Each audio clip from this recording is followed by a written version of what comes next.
let's go to the Northeast, Pennsylvania. Ambassador Carla Sands joining us right now. Thanks so much for joining us, Carla. Great to be with you, Matthew. Thanks for having me. Definitely. All right, so we're coming off of this huge celebration. We're back into kind of the news cycle flow. But before we get into that, can you talk to us about Freedom 250? And I believe you were in D.C. during the time. So just what was it like to be a part of it? I was. Thanks for asking. And let's not forget, this was just the kickoff just a few days ago for our 250th country's birthday, the anniversary of the United States being formed and founded. So we have a whole year to celebrate.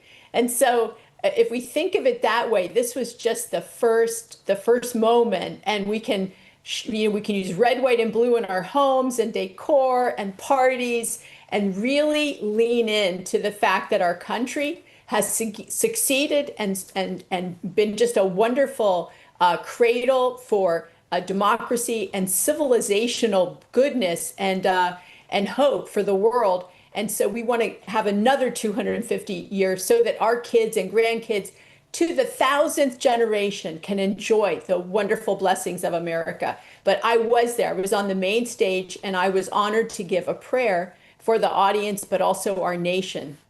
And let's talk about that prayer a little bit. For those that are unaware or didn't get to see it, what were some of the things that you were praying to God about for our country? Well, so I prayed for our job seekers, people that are looking for a job, that God would protect them and help them and bless their search, and that they will have a rewarding career. I prayed for our men and women in uniform and those who have given their lives to protect our nation. I prayed for our lawmakers and President Trump and J.D. Vance, that God's blessing would be on them. I have it right here. I prayed that God would continue to bless our great country. I'm an 8th generation of a revolutionary soldier, and so his blood runs through my veins. And being a descendant of those great heroes, I think that it renews patriotism in me to fight for our country, for every one of us.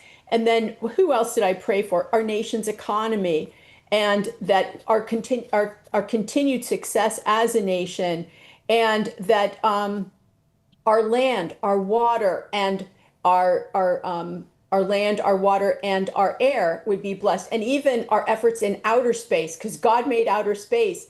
And then the fact that we would be good stewards of it, and that God would bless our farmers and our people in service, in serving. And then also, that God would bless our energy workers because they power our nation, that every one of us would be blessed was really the message and the hope for America. That's awesome. That's awesome. I mean, because we know that we say things like faith, family, freedom, or God, family, country. Yeah. I know I say it a lot, but out there in the country, a lot of people really sum it up that way too. I mean, whether you see it in a living room and you have a nice little, on the mantle, it says faith, family, freedom. Like it's the common sense core values of our republic. And this movie I was talking about earlier, and for those of you just joining us, of course, this is Ambassador Carla Sands. She was former ambassador to Denmark under President Trump's first term, and prayed there recently at the 250th celebration. And we were talking about earlier, before the American Revolution, there was a revelation that there's no king but King Jesus, right? The King of England, they were like, nah, we don't want that guy. There's a king that we believe in now, and it's not the King of England. And so there's this movie called A Great Awakening out there, telling the true story of an unlikely friendship that resulted in one of the most defining moments in American history. So Carla, Reverend George Whitefield, he sparked that first Great Awakening, met with Benjamin Franklin, and these guys were these were people who were common sense thinkers. They realized that spirituality and faith were very important as well. Carla, your thoughts? It's so true, Matthew. And I really encourage your viewers, you can look online for the text of the Constitution, so what this divinely inspired document said. And it's really amazing how most of it is, we hold these truths to be self-evident, that all men are created equal. And it's under God. It's all divinely inspired, but there are so many grievances. If you read it, you'll see that they were upset that the king was sending aliens in to bedevil them. They were taxing them. They were making grievous laws that affected their ability to trade. So all of these grievances against the king is why they did this, and they could no longer tolerate it. They basically said, people will suffer a lot, but once it's too much, you have to rise up and make a change. And we can see that every day President Trump is working to make our lives better. And that's the difference. An oppressor leader, or a leader that says, how can I make the people I serve more prosperous and more secure? And that's what our leadership in Washington is doing every day. And we really need to be more bold and talk about it, because the leftist press, and not you, Matthew, you're on the right side, but so much of the press, all they want to do is tear down the president and our constitutional freedoms and raise up communists. They're helping people like Zoran Mondami and these truly communists that want to take our property and take our businesses and control them. And we know that people die and only a few succeed in these scenarios. History has told us over and over again. Speaking of history, Benjamin Franklin said, men will ultimately be governed by God or by tyrants. And then also Samuel Adams said, it does not take a majority to prevail, but rather an irate, tireless minority, keen on setting brush fires of freedom in the minds of men. So these are the kind of things that we're involved in the sense of legally, lawfully, spiritually fighting for our freedoms.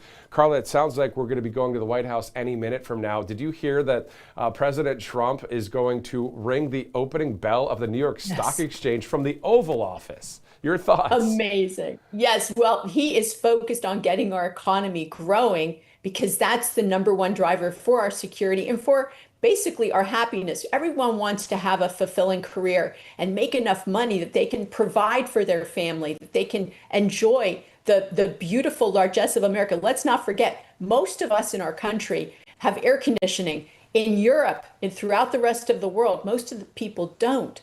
And that's just one example in a hot summer day that what has been provided to us by the free market and capitalism, by the divinely inspired, the founders of our country. And look at us today. They wouldn't even believe how well we've succeeded. It's awesome to see it. Thank God for air conditioning, to your point, especially during these hot summers.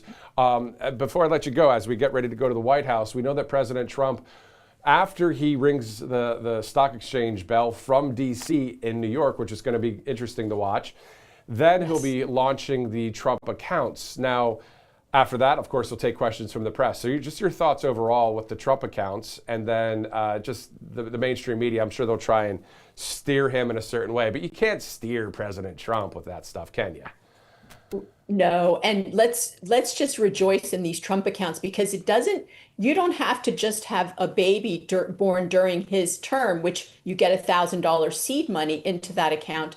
You just have to apply online. You can go to the government website and find the links, but you can also seed it yourself. Even if you have a child just under 18, you're allowed to put money in every year up to $5,000, and you can ask your employer to put money in. And also there are billionaires and millionaires across the country that are putting in billions of dollars to help your kids have a nest egg so that they can buy a house, start a business, or go to college after they turn 18, or they can continue to, let the account grow and become a millionaire by the time they're 30, if people will just put the money in each year in any amount up to $5,000. But you can also ask your parents or grandparents of the kids to help with that too. That's true. I mean, your stats are accurate. I was looking at the Council on Economic Advisors, and that's exactly what they were saying too. If